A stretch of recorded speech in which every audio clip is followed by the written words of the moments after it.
you got to stop and ask yourself, well, why do they even have a map like that on there?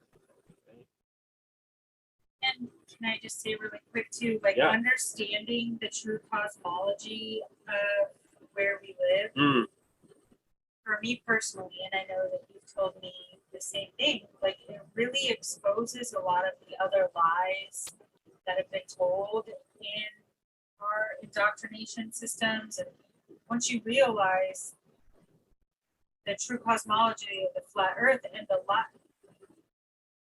the conspiracies that it takes to suppress the truth. You start coming across like the Antarctic Treaty. Yes, huge. I forget the amount of countries, but they're all signed this treaty. It's the only treaty in human history that's never been violated after like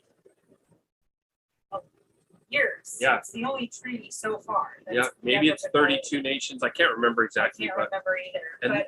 And all of the nations that are actually signed off on this treaty, it opened your eyes to like the lie of like the whole military industrial complex and wars. Yeah. And that they can't be at war with one another if they're actually not even violating this treaty that they've all signed off on. And like the supposed space station, Russia and the United States can live in harmony on the space station, but we're warring on Earth. It doesn't add up. So the true cosmology reveals a lot of the other lies that they put in place to keep us suppressed.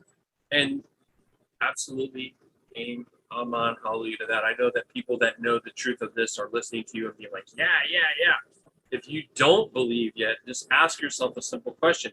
Yeah. How does it make sense for that number of nations, let's say it's 30 nations, to come together and agree, right, about this treaty on Antarctica, but no nation is being like, hey, that's our piece of land. Historically, all the nations are like, that's our land, that's our land. They fight over land, but they agree that no one's going to take this land that Admiral Byrd had already said is full of all these resources and everything. So just ask yourself that question. It doesn't make sense.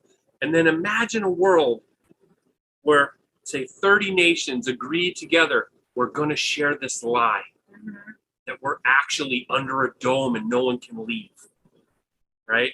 And we're going to have wars and rumors of wars, but it's going to be really more to keep the people under our thumb, in suppression, under our tyrannical rule that we, enrich ourselves, and they must feed us and labor for us. So this is something you got to ask yourself about.